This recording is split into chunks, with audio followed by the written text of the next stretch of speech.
it's up for grabs now! Thomas! Thierry Henry! He scored for Arsenal in the Bernabeu!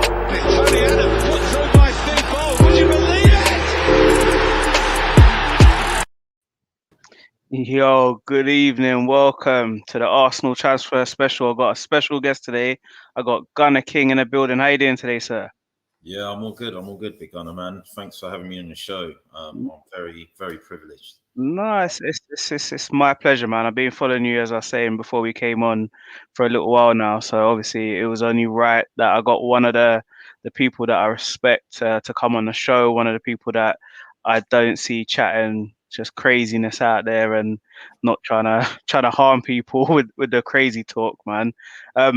So yeah, we're gonna just get into it, man. We're gonna get into it. So obviously we'll talk about the transfers first, and then we'll get into just general Arsenal chit chat. So obviously today, this transfer window, we spent, I believe, the most in Europe. We spent what 160 million, is it? On transfers. Ben White, Odegaard, Ramsdale, Tomiyasu, Lokonga, and Tavares.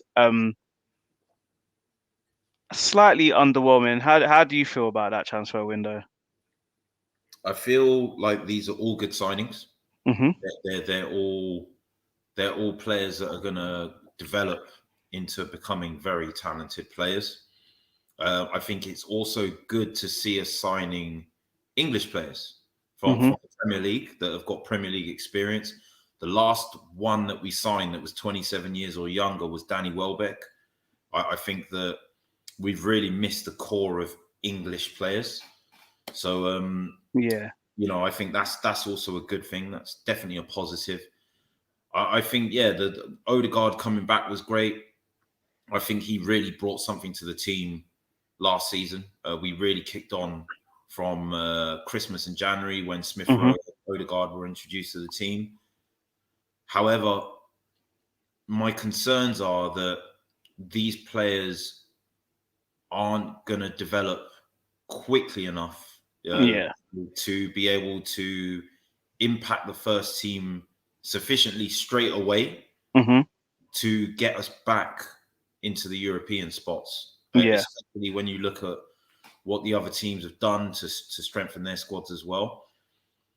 So I mean, is it going to be another season of disappointment? Whilst we rest our laurels on these guys that are relatively young and inexperienced. That's my biggest concern. So for me, I mean, I totally agree. Is it as doom and gloom as everybody's making out? Because the way I see it is, we finished, is it 5 points behind the fifth place team last season? 6 points behind the top four. Top four. So again, for me, you just look at when you break it down. I mean, every team can say it, but when you really break it down, there was the Wolves game, the Burnley game at home, the Burnley game away. There's games that we should have won, but people getting sent off and silly mistakes lost us those points. When you look at the teams in and around us, so obviously if we take Man United, Chelsea and Man City out of the equation, because for me they're just gone, and obviously Liverpool, you've got Leicester, Everton, Spurs, West Ham and Aston Villa, who were sort of challenging for those places. Do you feel like they've made a big enough? Have they signed enough to really pull away from us? Do you feel like they're really going to pull away from us from their signings? Well, my biggest concern is West Ham and Tottenham. Tottenham keeping Kane, which I wasn't expecting them to do, definitely strengthens them. He's world class, witithout a question. I hate to say it, but he is. Yeah. Tom as well, he's there or thereabouts. I think there's a discussion to be had either way on if or not he is world class. What he is very good. And I mean, you look at what they've done. They brought Brian Hill in. He looked like a good prospect. Christian Romero, who was probably the best centre back in Serie A last season, if not the best. So they've definitely strengthened very well. You know, they brought Patrici in, who is helping them do everything in the back room as well. They obviously got Emerson as well, right back. Yeah. So I look at that team as the team that concerns me the most. Yeah. They finished above us by a point, but I mean, let's be honest, they brought some very good players, and Nuno is obviously he's getting a tune out of these players. You know, 3 games, 3 wins, 1 against City. By contrast, 3 games, no wins, no goals, nothing against City, an absolute hiding from City. So that's a concern. I mean, West Ham as well, they seem to have come out of the blocks quite well as well, and they've brought very well as well. Moyes seems to be getting better and better the more he plays there. I mean, Everton, whilst they haven't signed a great deal, they haven't spent a great deal on players. I mean, Damari Gray it seems to be a very good signing for them, and they got Rafa Benitez, who is probably of the 3 teams that you look at there, the best manager. Yeah. You know, of any of our teams. So, you know, Benitez has shown throughout his career that he doesn't necessarily always need a lot to work with.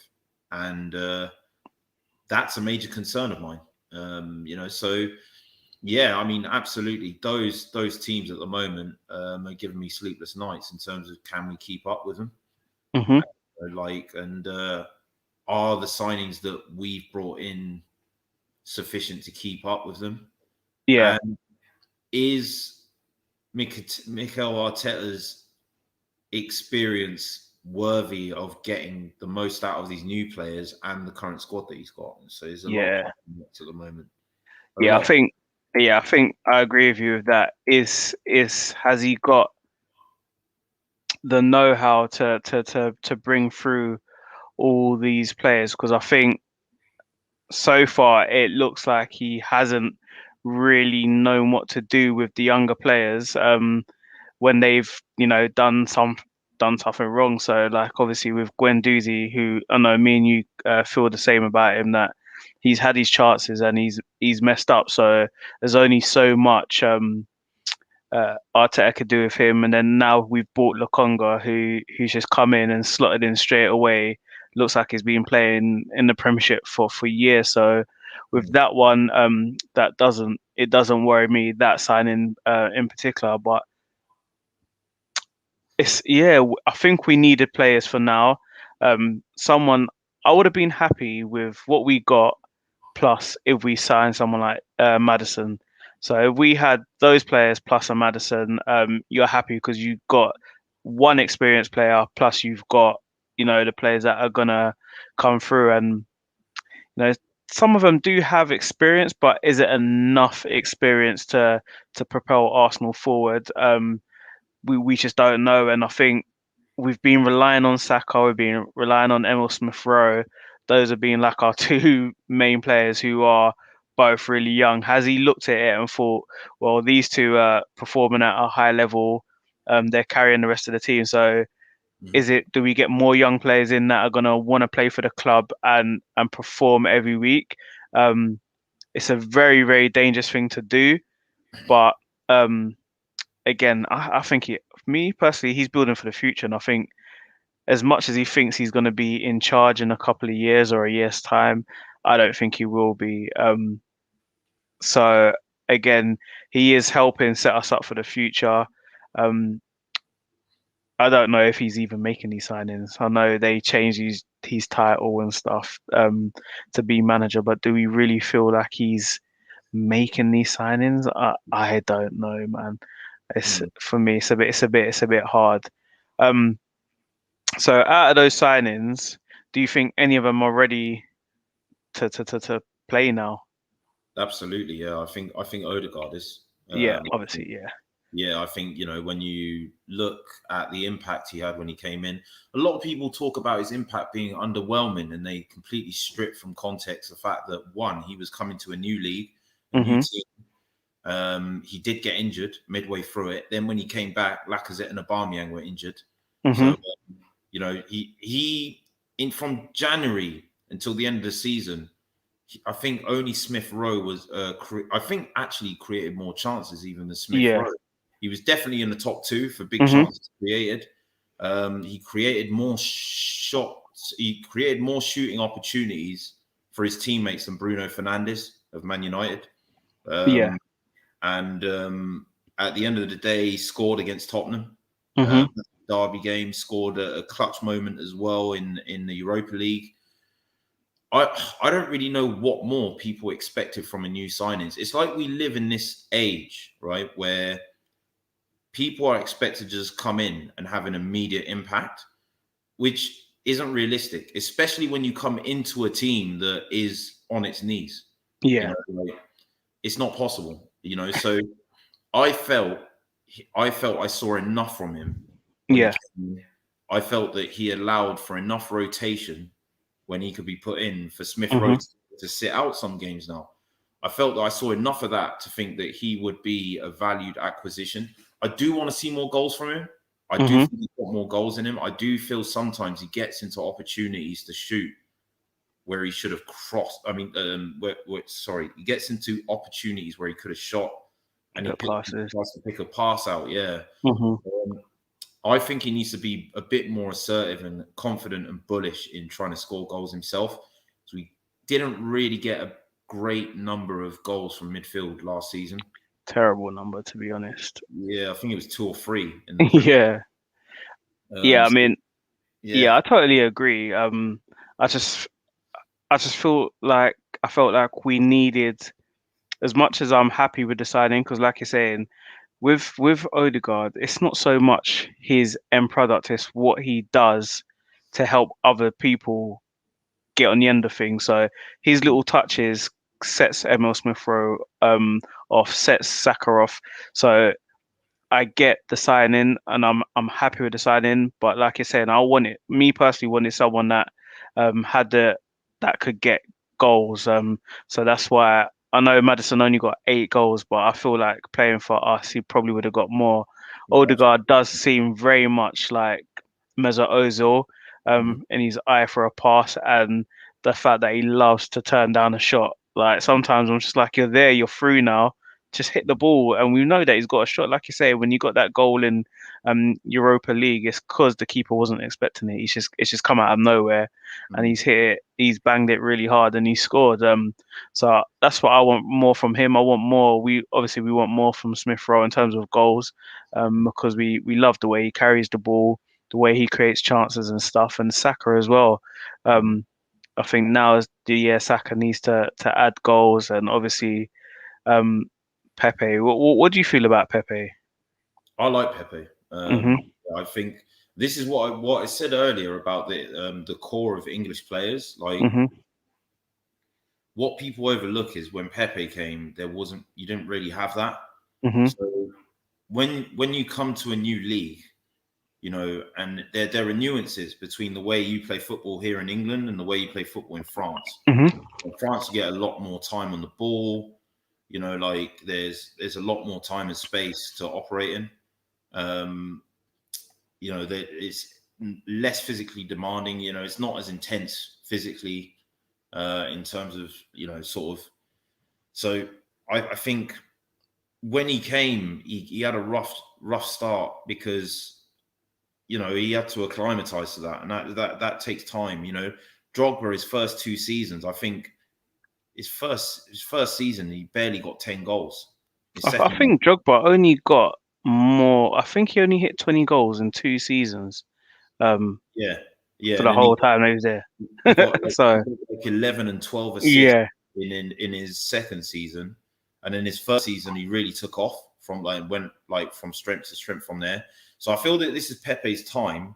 And I Mhm. think that Odegaard helps as well because, I mean, we looked at this on my show. Like, you look at the heat map and the movement of Odegaard, although sometimes he can start as a number 10, he will drift into the right hand Drift. channel Yeah. and he can play on the right so that Pepe can kind of push forward. And he can also interlink and interchange with him as well. So I think Odegaard will help him.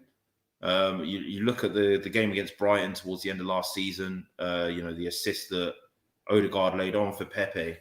I want to see Pepe higher up the pitch And I think he needs players around him for you to see that. Yeah. So yeah, I like Pepe. I like Pepe. Yeah, I agree with this comment. Emery didn't want him. He said a couple times he didn't want him. Arteta doesn't seem to like him as that much either. So it is tough on Pepe being in another country, costing all that money, the team's playing poor. Everything seems to be going against Pepe, but he's shown glimpses of what like how he could just pick up the ball and just run through five players like they're not there. So Mm. I don't know. I don't know if it's the I don't know what it is. It's just something's not quite clicking.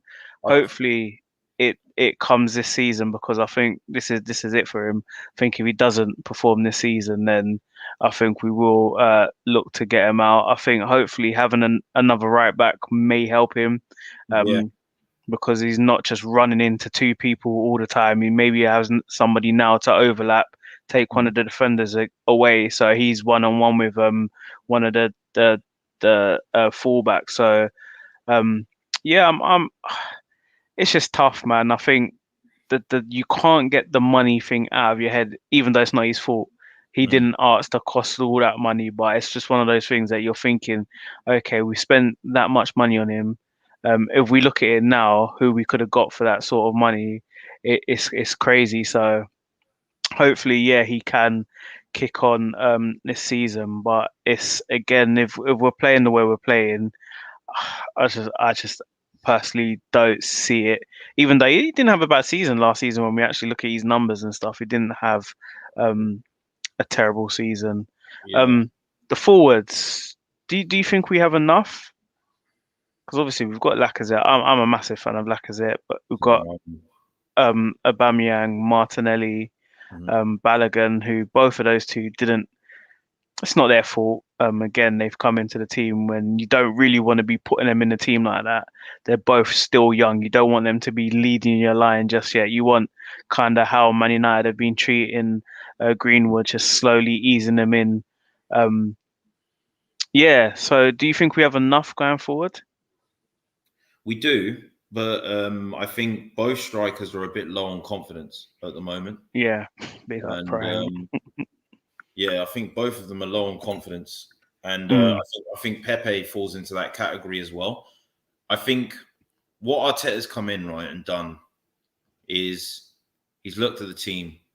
And if we were to look at the last decade of Arsenal Football Club, you probably describe any of those teams in that period mm, that were great going forward, great link-up play, great attacking play, great approach play, great strikers, shit defenders. Excuse my French, but you know, really, really poor defenders. You know, like you know, just not good enough defensively. And I think what Arteta's come in and done. I mean, he was a defensive coach at City as it was. So I think what he's come in and done, and he's thought, I need to sort the team out from the back to front. You know, like so he made us a bit more organized, a bit more difficult to break down at the back. He's got us playing out the back to try and control the ball, which is all well and good. The problem is like how compact we are, particularly in midfield, is starving our strikers. You know, hmm. like the chance creation numbers on average, you know, throughout the whole of last season, there was a massive drop from the previous season. Yeah. Massive drop. And they weren't, the thing is, people moan about our strikers, but if a striker isn't being fed, they're not going to score. That's just the Mm. reality. You can have Harry Kane up front in the Euros, and if he is not getting chances until the group stages, he's not going to score. Yeah, And I that's agree. what happened, you know. So what happens is all of a sudden, you know, I think one thing I will say is throughout pre-season and in our open couple of games, that has looked better. We have created chances, you know, like more frequently. What we haven't done is finish those chances. And I think Yeah. what happens is you kind of get in a situation as a striker. I played as a striker as myself. You know, played pretty much as a left wing forward or a centre forward. If you all of a sudden you've gone from having no chances to feed off to just being fed constantly, it's almost like you can't just switch the tap on again because you've been snatching at chances because Yeah. you've been feeding off scraps anyway, and your confidence is already beat.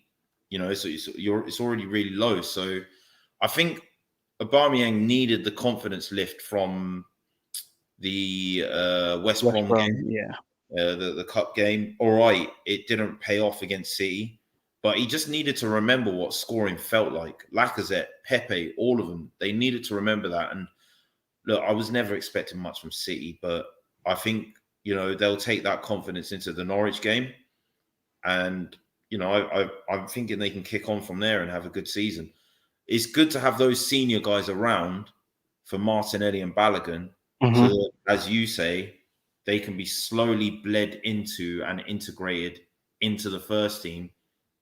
These guys are in the twilight of their career now. Lacazette's only got a year on his contract. And Aubameyang, his age 32, I think.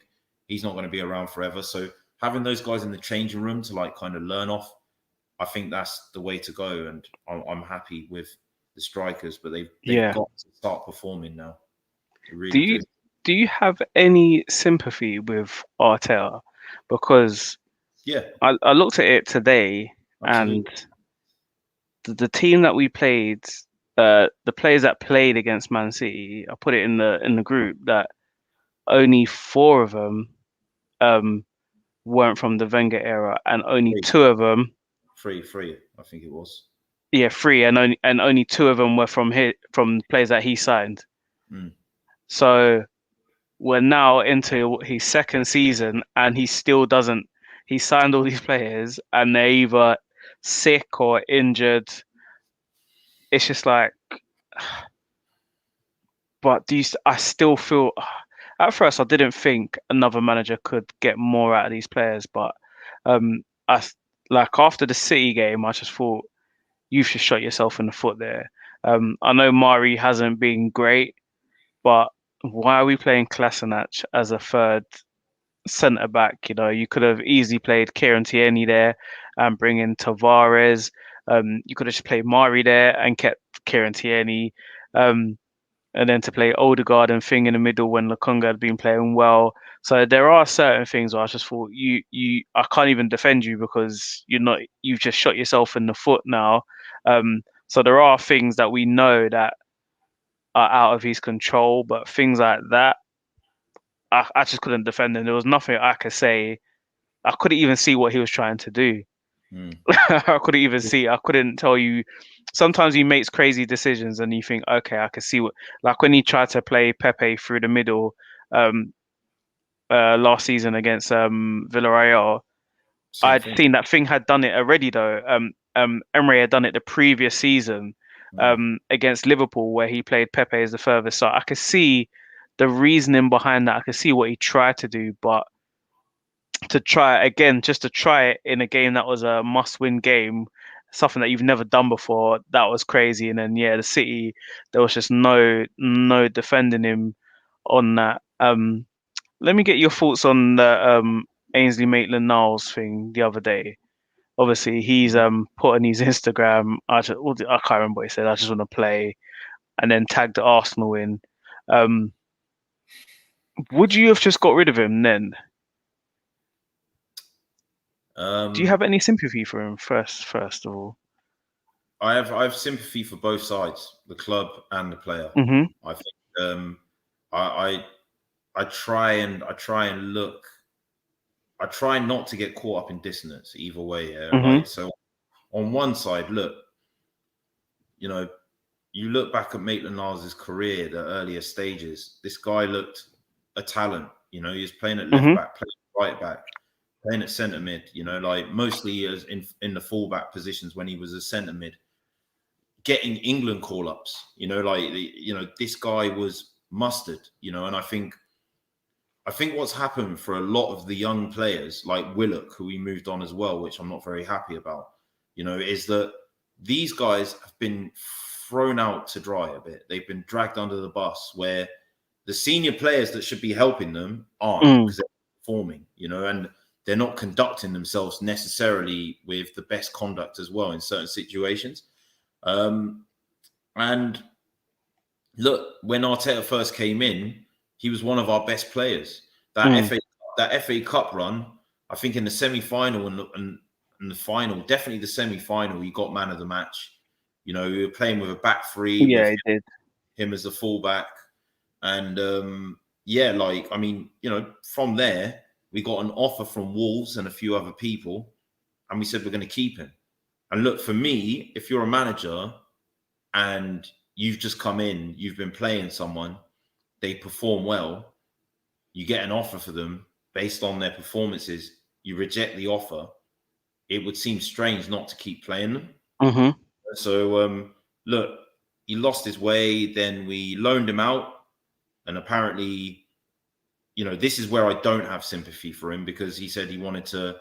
I mean, at the time, we brought Cedric in, our right back absolutely shot to bits.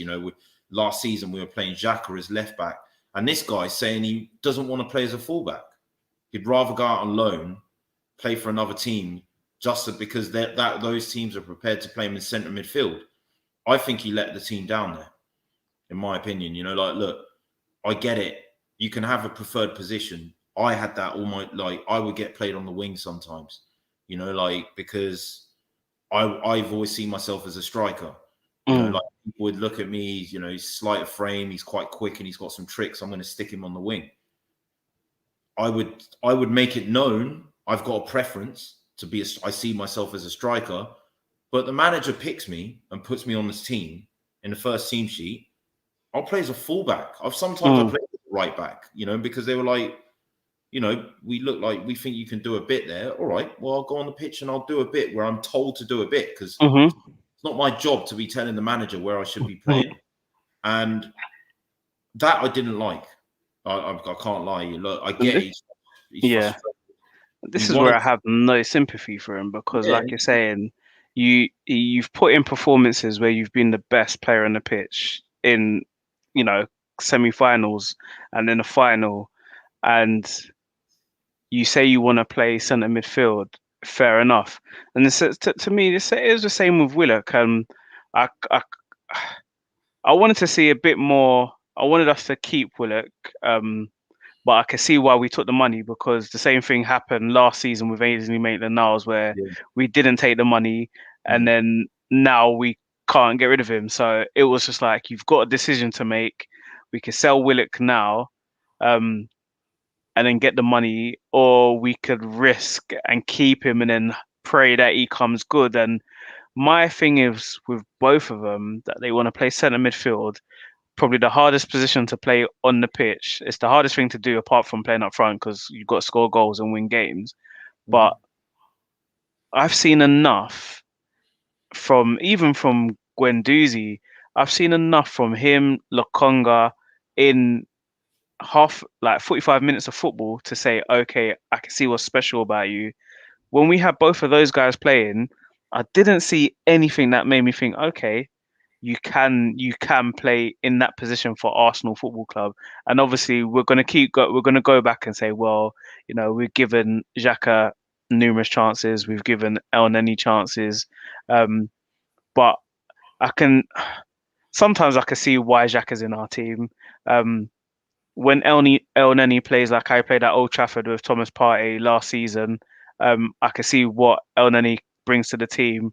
With Ainsley Maitland-Niles, even when I watched him at West Brom, I just thought, you're too. Oh no, you just think he just plays like he's playing at school. Like, when he knows he's good, so he takes a bit too long, loses the ball, then he has to go win it back, which he can do because he's got the pace to do it. I just don't think he shows enough when he has played in midfield for us. The substitute appearances he's had this season, oddly enough, he's come into midfield. But I just think you were our best, right wing back or left wing back, whichever position you played.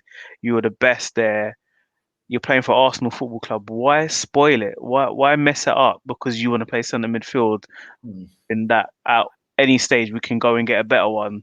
Yeah, Like I think it was easier to go out and spend and get a better centre midfielder than it would be to get a fullback. And I think if he just trained in that position, he would have that position locked down. He got England called up playing in that position.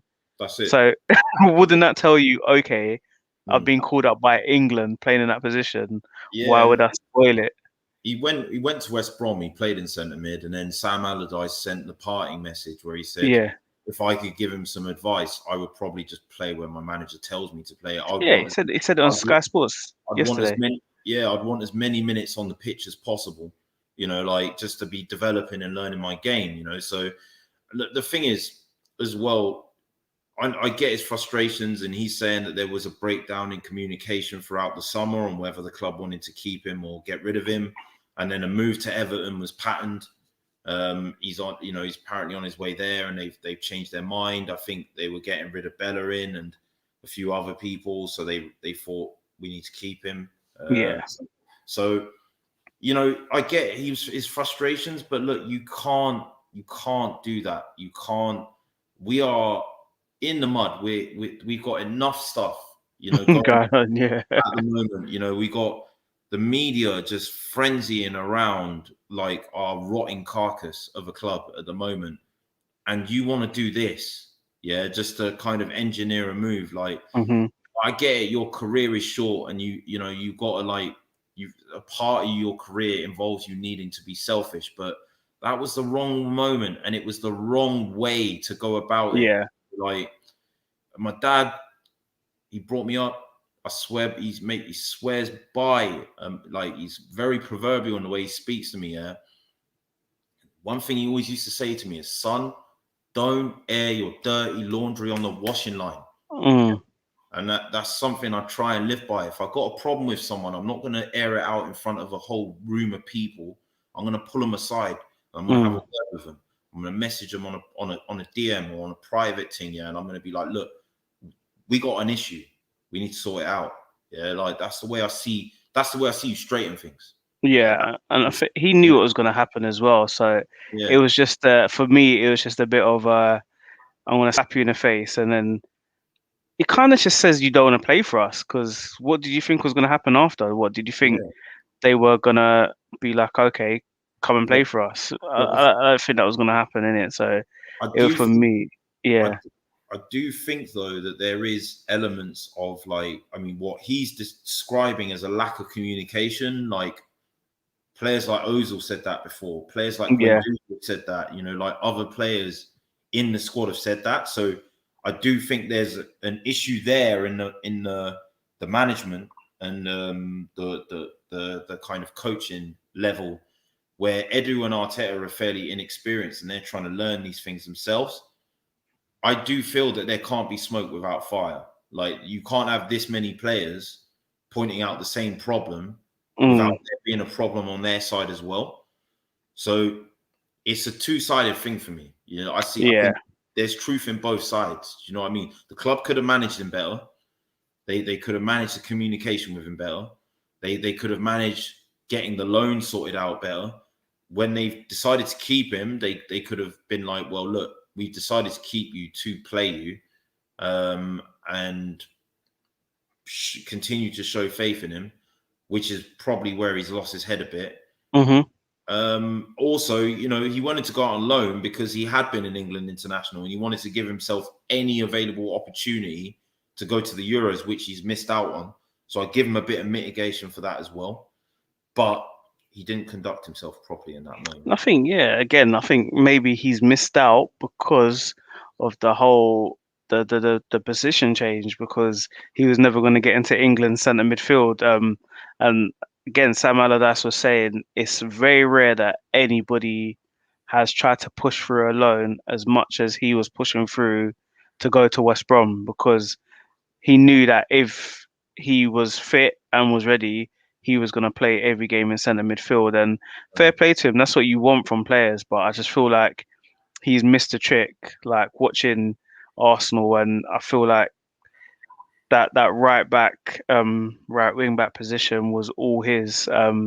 So now I think it's kind of he just has to just live by his mistakes, and it looks like the same thing going on with Nketiah that he didn't go to Crystal Palace for money, like due to money things, and I'm just like, mate, you haven't done anything.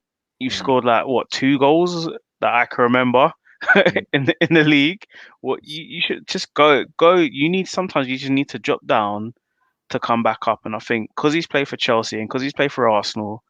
He's obviously, and all-time leading scorer for under 21s. He obviously thinks, um, that he deserves it. And I think it's the agent situation, because he's got the same agent that Thing had. Who had the same agent? well, which one? Ainsley Maitland-Niles or Nketiah? NKA. Um, I'm not sure about Nketiah, but It's gonna come what I back do to know me. is Ainsley Maitland-Niles' agent. He's Yeah, notorious for this stuff, like yeah, advising players to like cause fracases and go yeah, public about their grievances. I think there was Reece Oxford when he wanted to leave West Ham, where there was a particularly bad saga there, and it was the same agent as Ainsley Maitland-Niles. So yeah. look, this is another problem in this modern age. Is like these agents are very unscrupulous, in Mhm. the way that they try and manipulate clubs into acting in the interest of their clients.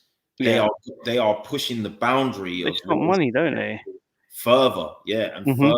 further and further away. Like in terms of like the morals and the ethics that come into that, they're becoming more and more dubious and questionable, and that is a concern of mine as well. Um, I, Arteta and Edu, are they dealing with these things properly? And I think Nketiah as well. I think with Nketiah, I think I think with him, he's probably thinking, if I've only got the choice of one club now, for the sake of a year, when I could leave Yeah, on a six free months transfer. because let's say he just needs to get to January, doesn't he? Well, Because yeah, he can 6 months. agree. Yeah, he can agree to join another team from January. So I get you mean. Yeah, till he can actually physically leave, but Mm, 6 months before he can, not even 6 months, 3 months before he can agree to actually join another team. So like you're mm, saying, if it's only Crystal Palace now, come January, come end of next season, we know that the queue is going to be long for him. So yeah. yeah, I can see why he's kind of done that, but I think it's stupid because, like we were saying earlier, anything can happen in football. Like Mm, touch wood, it doesn't happen, but he could get an injury tomorrow, and he's just like he could have been at Crystal Palace and he might not have got that injury because he could get injured training for Arsenal. So mm. it was for me personally a silly move, and he's not gonna. I can't see where he's gonna get any game time because, like looking at it, where Yeah, really he's. do you know what? He's looked all right in pre-season though. Yeah, There he were, did. He looks sharp because I think he's got a point to prove, and obviously as well, like we're talking about the contract, his contract is coming to. I know we actually tried to renew it, didn't we? yeah, But I don't think he really wants to do it. Which fair play to him as well. Why are mm, you renewing contracts when you don't really want to play me, sort of thing. mm, Um, but yeah, I think that's one of the sides of the game that has crept in where agents have just taken over completely, and they're not really about the player, are they? They're about how much they can make for themselves. So we saw how much money they were talking for Haaland, how much the agent was going to get for that, how much the agent got for the Ronaldo deal. So we know it's just crazy out there. But hopefully, I can see what the club are trying to do, but like we said, there's just too. I think personally, there's just too inexperienced to have both of them inexperienced. If we had Arteta as an inexperienced manager, but we had someone who was experienced above him to mm. get the signings in, and I would roll with that. But we've got two inexperienced players, people in there, so it's like the blind leading the blind, and You've you got kind of inexperienced get players as well, because if you're yeah. going with Project Youth, you're going with inexperienced players being led by an inexperienced manager, working with an inexperienced sporting director, bringing in more w- inexperienced players. Yeah, with zero leaders in the team as it is. It's just with an owner who is embarking on his first experience of owning an English football club when he's American, and all of his other franchises are American, sports franchises, completely sports. Then you've got Vinay, who is completely inexperienced, and you've got no director of football. And this is a great comment here, to kind of there's who actually has done this job, like the job that they are doing in the back room and the boardroom setup. That's my biggest fear. I think let's look at United. All right, Ollie has more experience than Arteta, but relatively little for a manager. So they're not going just with Project Youth. They are bringing in good young players. Let's not get it twisted. But they are also going and getting a Sancho. They are also going and getting a Ronaldo. I'm not saying that we can get players of that quality, but we can certainly get players with that level of experience to be playing with the likes of Greenwood. Yeah, they've gone and got a Cavani. Yeah, for Greenwood to be shadowing. They've brought that new guy, and I keep forgetting his name, who's working with Michael Carrick. Michael Carrick's kind of working as their technical director, and they've brought this really experienced guy in from I think was it Chelsea? I don't know, but who's working in their kind of technical and sporting direction team. I think that's the point, City, Leicester, Chelsea, Villa, all these well-run clubs are doing the same thing. Dean Smith at Aston Villa is an experienced manager, but they're bringing in young, good players as well. They've taken the Grealish money, they've invested that really well. All the average age of those players are low, that with a high potential ceiling. They're not doing anything different, but the people that they are bringing in to manage and work with these players and identify and scout these have got a lot more experience. I think where the major issue for Arsenal now is where I think Europe is the major issue, because now you're not being able to, the only reason why Man United can get Sancho and bring Ronaldo back and that is because they're in the Champions League. If they were in our position, they wouldn't have been able to get those players in, and that's just the fact. It's not even to do with money, it's just to do with players wanting to join. And I think as much as people say we should go out and sign this player and that player, but right now, why would you want to join Arsenal? If you take away the fact that we support Arsenal and you were just looking at it as you're a footballer, why would you join Arsenal? Why would you even join Spurs? You wouldn't join a lot of these teams. So when it does come to a player that you're trying to get in, the only thing you can offer them is money.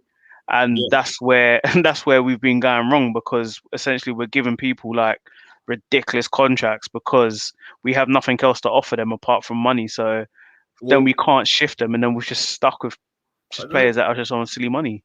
I don't know if anyone remembers Man United before Bruno Fernandes, when they signed him in January. They were awful. They were shocking. Ollie was in as much. We was both in the bottom half of the table, weren't we, at one stage? We were, and in that January he came, and they've not looked back since, right? And this is the thing, right? At the time, as I said, they had an inexperienced manager, they had an inexperienced back and a very poor backroom setup. A lot of my mates are United fans, so we sit down and we chew the fat all the time about our clubs, and we think we got similar problems, like bad ownership, like poor recruitment decisions with players and personnel to run the football club. And we've sat down, right, and Bruno's come in, right, because what I want to look at with that point is, Project Youth is great, and we've brought in some good players, right, but you go to a Portugal, and Portugal's just overtaken France, by the way. It's now one of the top 5, European divisions, according to the FIFA rankings. You go there, you find one of the best, Not someone that's up and coming. Someone that has come up in that league. Yeah, that has shown that they are the best in that league, which Bruno at that time was one of the best.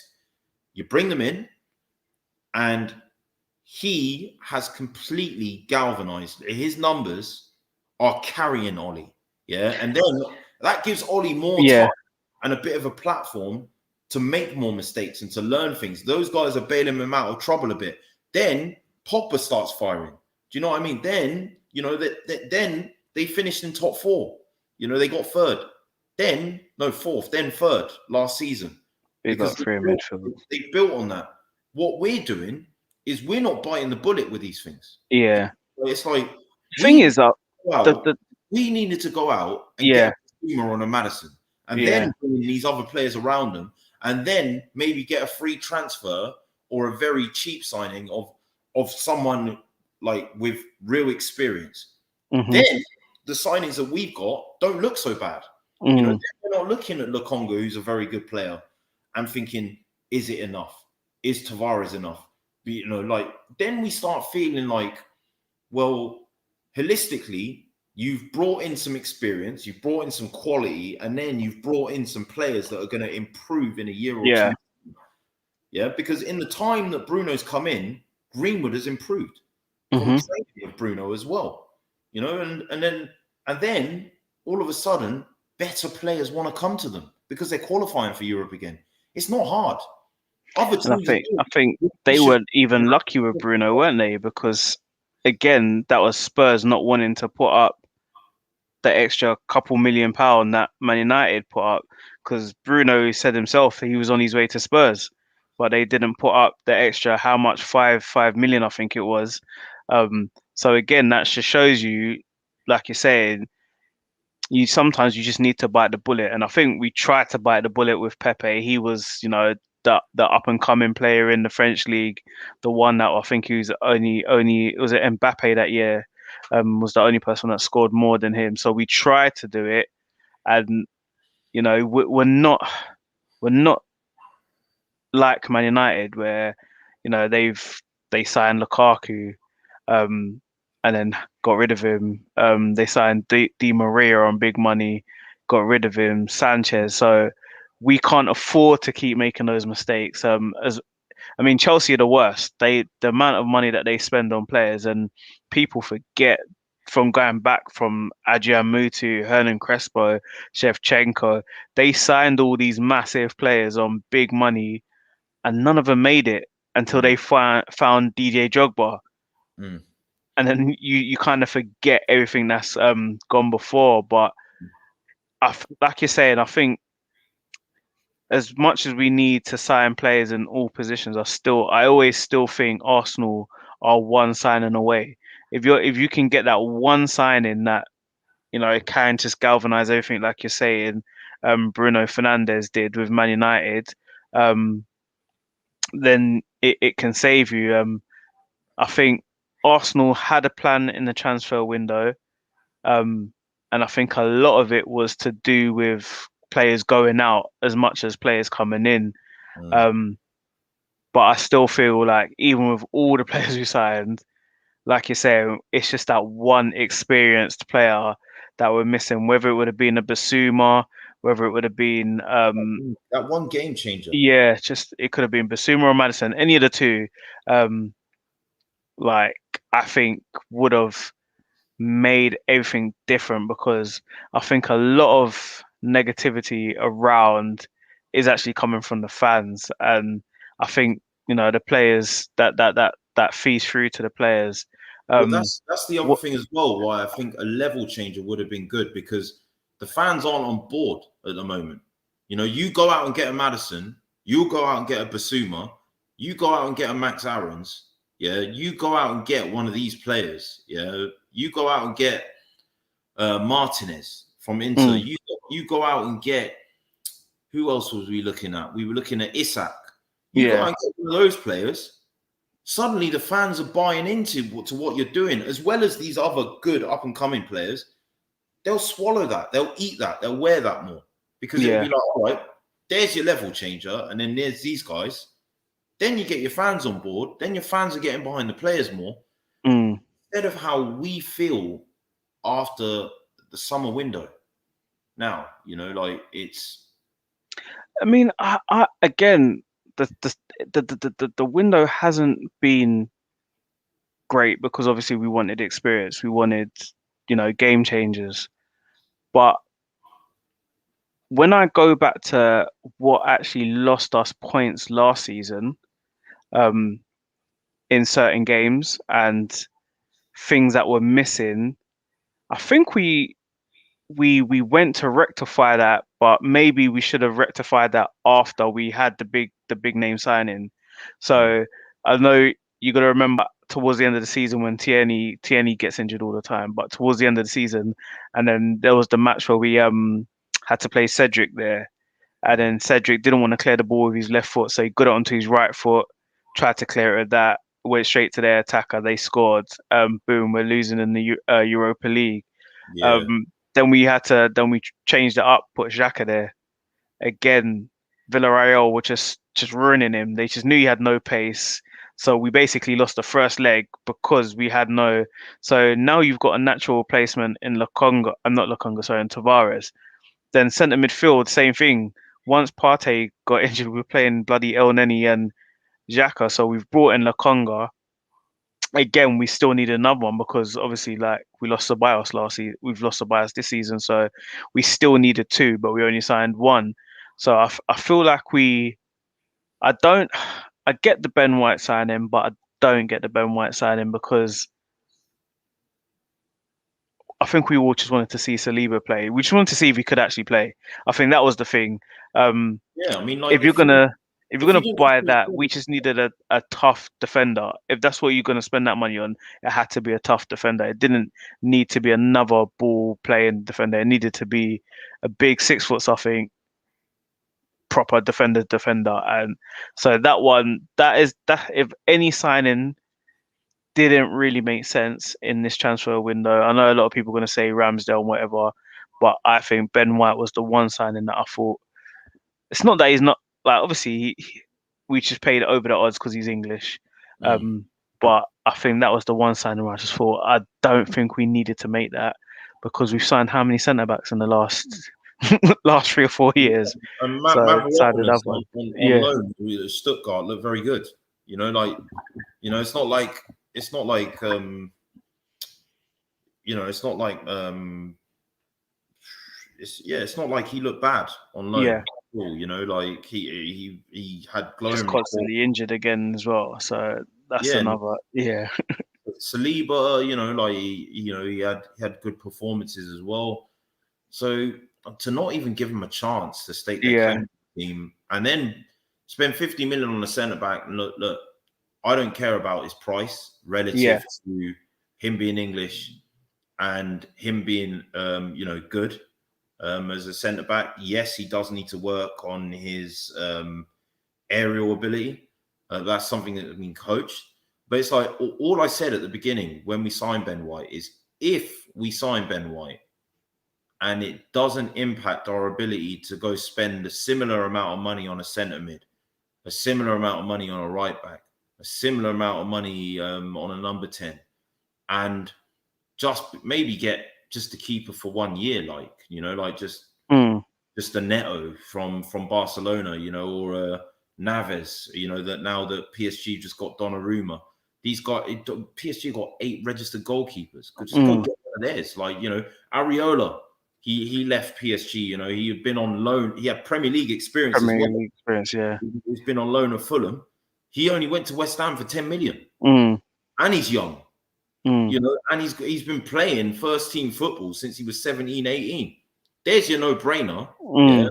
Save yourself 20 million that you paid for Ramsdale, and then just put it where it's needed, which is in midfield.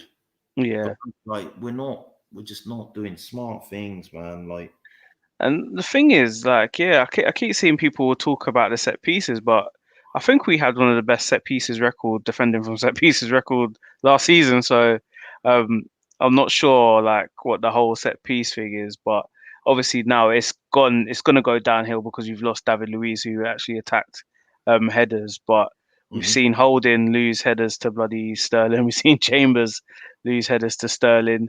Um, and then Gundogan scoring a header the other day. So um, for me, the centre back thing needed to be, you need to go get a bruiser. If you're going to sign one, you have to go get a bruiser in. And obviously, we've now signed Ben White. Yeah, it doesn't make sense to me that the Ben White. Um, but now Tomiyasu plays is a centre back as well, and Yeah. obviously I think we're going to play him right back, but he's a centre back. So again, that's another defensive signing. I think he's only made one attacking signing since he's been Arsenal manager. I Odegaard. think. I mean, is Odegaard that much of an attacking signing? But I mean, in terms of attacker, it's only been Willian, and now he's gone. So Mm. yeah, Odegaard is literally the only sort of forward player that Yeah. um And he signed. Tommy Arcee's a lot better in the air as well. So and Mm, he can play anywhere across the back line. He can play as a fullback or a wing back on both sides as well. So maybe there's an argument that if the aerial prowess thing continues to be an issue, Tommy Arcee's very good in the air. I yeah. think Tommy Arcee eventually is going to be a centre back. See, I Flop, think this is flop him what's going to around. happen. Yeah, Play Ben yeah. White as a right back, and then I personally think that's what's going to happen. I think Ben White's going to go to right back, and Tomiyasu is going to play centre back, or, which or, I'm not too bothered about, to be honest.